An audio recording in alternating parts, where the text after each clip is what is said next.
recording. Okay, let's get this out of the way. Afternoon, everyone. I'm Walter Harrison, one of the founders of Tapestri.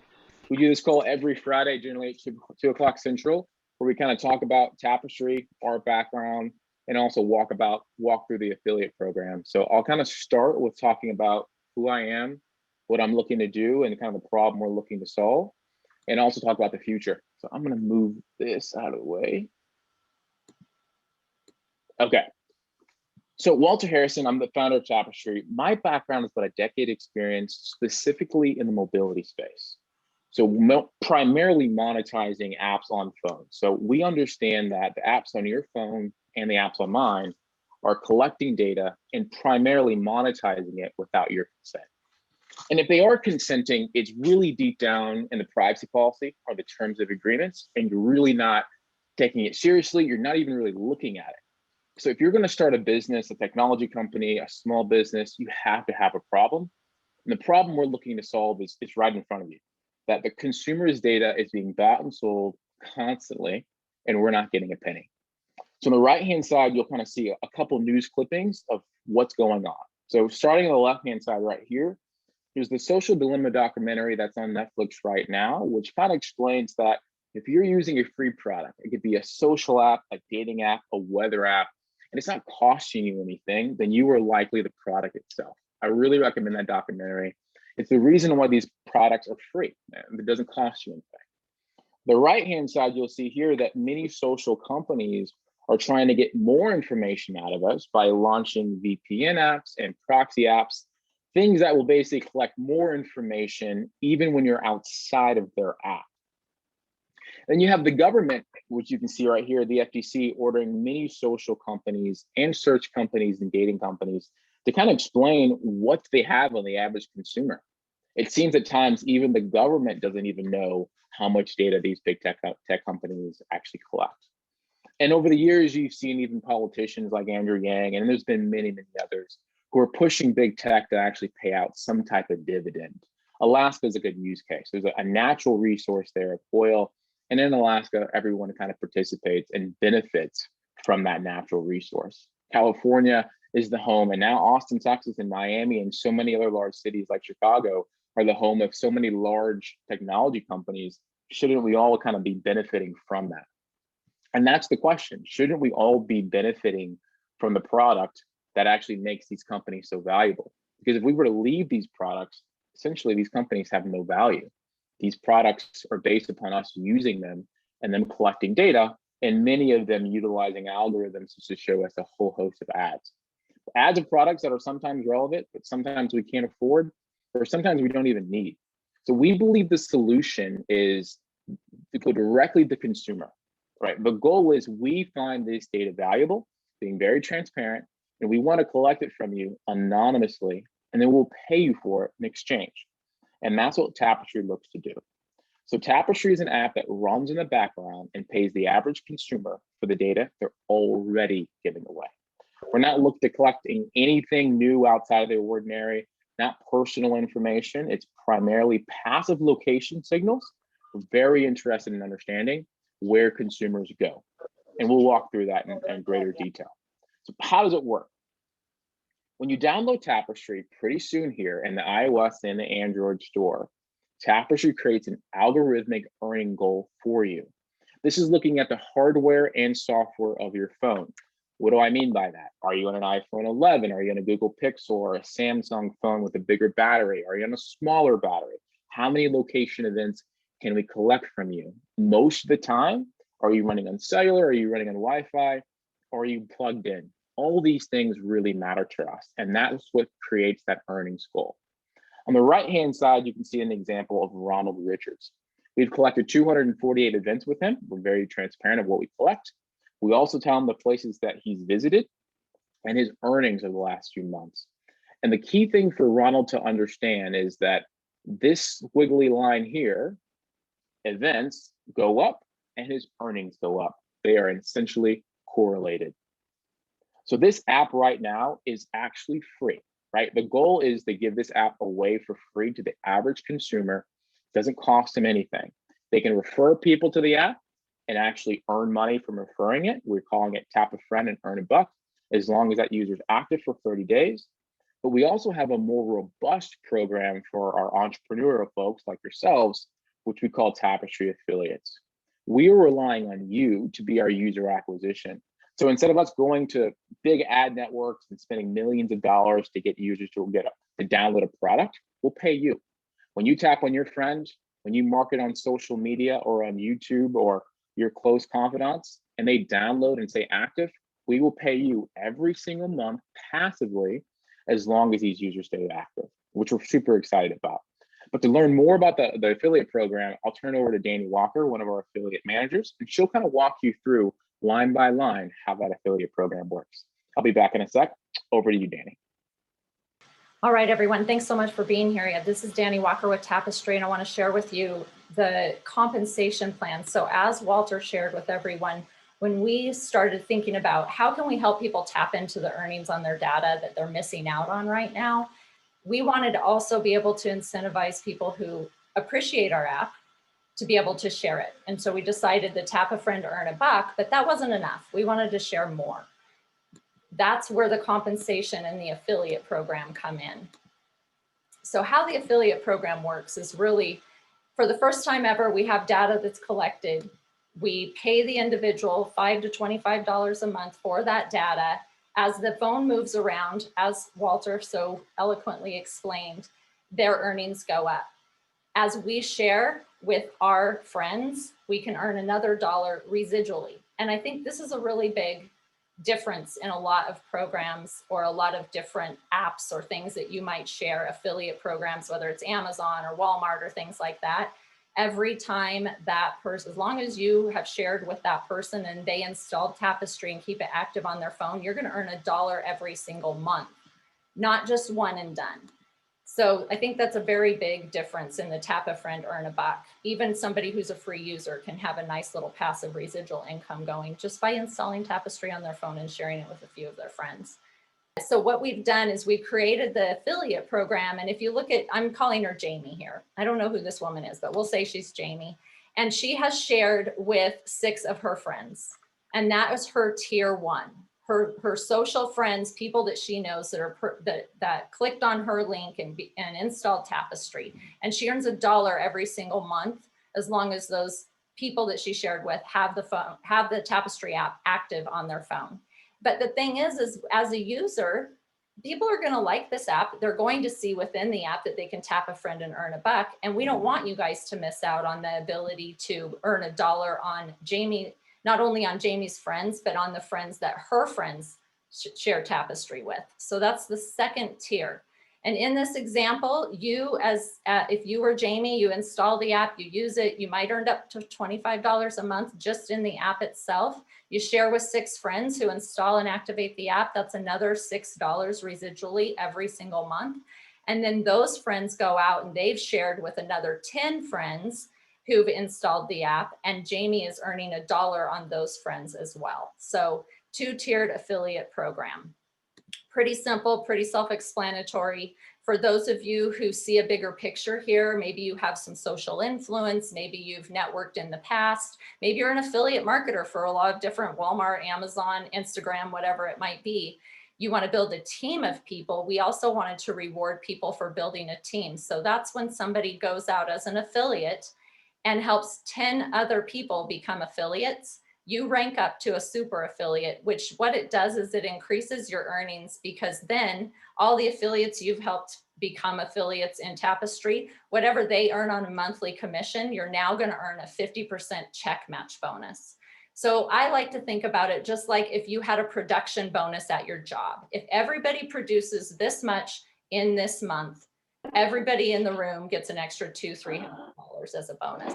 That's really what the super affiliate bonus is. If Jamie back here goes and she earns an extra she earns $50 in affiliate, you introduce Jamie, then you're going to earn another $25 bonus on what Jamie earned. Okay. And the greatest thing I think really about the super affiliate bonus is that there's going to be people in the future that find Tapestri on their phone. I don't know how many of you guys open up your app store and you search something and it's showing you all these different apps. Those people that install Tapestri and don't have a code, aren't tied to anybody, they just found it in the app store, they're orphaned. They don't have a parent. They don't have anybody connected to them. If you are a super affiliate, we at Tapestri are just round robin, kind of how you deal a deck of cards. We're going to give those orphans out to every single super affiliate every single month. So we're not keeping any testers, as we call them, for the company itself. So we've really set ourselves apart in the affiliate program, set ourselves apart in the data industry as well, and made an opportunity for people to share Tapestri and be able to be compensated very nicely for it. We don't make any earning disclosures, obviously, never going to do that. We're very transparent with what we do. And in closing, the reality is we've all been duped into giving away tons of data that has immense value. And our goal at Tapestri is to help people tap into that data, turn it into dollars, and also learn and be more educated and aware about the value of the data that they create every day. And Walter, Thanks, Dani. Yeah, give it back to you. I appreciate it. Before we jump into Q&A, I kind of want to lay the ground floor a little bit more to kind of talk about, with Tom here on the line. This is Tom Bullock, one of our founding members at Tapestri and Complementix, of what we've done in the past and does this make sense? So some of the questions I get, and by the way, I love the questions. If you have questions, you can contact us at our website or email me at walter@tapestri, is like, how do you monetize this data? Does this data have value? Do you have buyers? So those are some of the questions that we get a lot. So I will take this time just to walk you through kind of a bit background on my previous company and what we plan on doing here at Tapestri as well. So here you see a back office of Complementix collecting data. So hopefully you guys can all see my screen. You see here I'm highlighting the United States, and that I see roughly 410 million devices. This is right now, right? This is not what we've done in the past. This is like today. We see all these hundreds of millions of phones coming on. Obviously, people get new phones constantly, and that's increased as many cell companies allow you to just pay a monthly fee and just get a new iPhone or get a new Google or Samsung phone. And also you can see worldwide that we have so many different devices. Some of the questions come up is, do we want to launch internationally? Absolutely. I mean, we see value in Brazil, Indonesia, and Germany, and Bangladesh, and Iraq. Of course, we want to launch internationally as well. So what do we do with this data? That becomes the question. Number one, have you done this before? Yes, we have done this. We've been doing this for years. Here's the amount of data that we currently see in the United States. What do you do with it? So I'll give you a few examples. Let's first start with a pretty fun example. So this is Carl Quintilla. You may know him. He's on CNBC with Squawk on the Street. This is an example of how we at Complementix use mobile location data to look at Disneyland, right? So Disneyland was launching this new Star Wars Galaxy Edge attraction. And the question becomes, was it good? Was it successful? Did people actually go to this new attraction? And you ask the question again, who would know? Well, Disney would know, but they're a publicly traded company. They're really not going to give out this information to other people. Well, we would know at Complementix. And in this exchange, we sold data to Barclays. And then Barclays did the actual research to show that, yeah, people did this specific example didn't go pretty well. It was actually a poorly launched. And you could see us as the source of data here. So that's an example of just theme parks. And in this example, you'll see as well, this has nothing to do about personally identifiable information. It doesn't care about Walter or Tom or Georgia or Stephanie or Chuck. It's completely anonymous. Another example, let's kind of go into visualization, is Nashville. So here you will actually see, and I am taking the time to be specific here intentionally, and this is recorded so you guys all can share this later. Every single line you see here is a unique phone. And this box that they're actually representing is a parking lot, right? So the question becomes, this is our client who's in downtown Nashville. If they parked at our parking lot, where did they come from? What the client wanted to do was create dynamic pricing. So if you're from Tennessee, you get a lower price, but if you're outside from Tennessee, you get a higher price. Makes sense. So the question becomes again, how would they know where the person came from? Mobile location data, right? So what we did is we drew little geographic polygons around all these parking lots. And then we said, dear database, where was this phone hours ago? Where was this phone 24 hours, 48 hours ago? And as you begin to zoom out, you can see the power of this data. So they were all in this parking lot. But as I zoom out in the United States, you can clearly see, and this takes a little bit of time to load, they came from everywhere. They came from the Northeast, the South, let's move this. They came from the West, out in Alaska. And then we had even this one single person who came all the way, where'd you come from? I think it's like Israel and Tel Aviv. So who would have access to this data? Well, the big social companies, the search companies, but we see the value completely anonymously of understanding human movement ultimately across the world. And when we collect this data, we're going to pay you for it. And when we monetize it, we do it anonymously. I'll give you one more example on a visualization. Here is a client of ours. They own an outlet mall in Allen, Texas, for all the Texans here on the call. The question becomes, they're competing against another outlet mall right here. So let me change this to a satellite so you can actually see it. All right, so this is the village at Allen. Here's another outlet mall right here.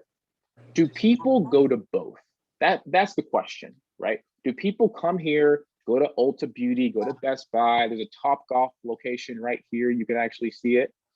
And do people go to both? And as I just highlight phones, right, you can actually see the device ID tied to that unique phone. You can also see at times the phone itself. So it's an Apple iPhone. That's the carrier code, which is an AT&T, and the point of interest that we actually see that phone at. That's Guitar Center. This data is already available. It's already being monetized. The distinction is we're going to you directly to monetize it completely anonymously. And clearly this data has value, right? So we were able to tell this client that, yeah, you know, a good 30% of people who went there that weekend also went here. And another pressing example for last year with COVID-19 is people working from home, right? So one of our clients, Barclays as well, was looking at our location data and showing that, you know, generally people who made over $100,000 a year, 60% of those people were able to work from home. Those who made under $40,000 a year, I'll get 40% of those people were able to work from home. All done anonymously, able to monetize. And we believe that many customers and clients want access to this data, but they should get it ethically. In a culture right now, we're so concerned about like ethically sourced meat. We think brands should use ethically sourced data where the consumer has consented, they understand their data is valuable, they're getting paid for it, and they can also participate in the value exchange. So just wanted to lay the foundation there of kind of where the data goes, how do we use it, have we done this before? We've been doing it for quite a while, and now we look to break out of the mold and do it directly with you, the consumer. So at this time, we'll kind of open up to Q&A. That was excellent, Walter. Thank you so much. Would you mind just going back to the one screen that showed all the lines? Sure. Like, I just think it's really interesting how we call the app Tapestri, and I think that gives a really good visual of the reason why we call it Tapestri. What you say, when you say anonymous location device IDs, that's what you're looking at right there, correct? Exactly right. Completely anonymous. We don't know who these people are. It's a completely anonymous aspect for us. It's just a phone that went to this location, but they went to a location that was interesting to us or one of our clients. So that's the key. I think there's one other one I didn't show you. This is another one. You know, this is Liz Sanders. If you know her, you guys are finance folks. She's the chief investment officer at Charles Schwab, and she's quoting our data as well. So we're in the finance space specifically. I feel like people know about this and we're kind of known, but for the average consumer, they have no idea. And that's the mold that we're trying to break. We think the average consumer should know about this and get paid for it.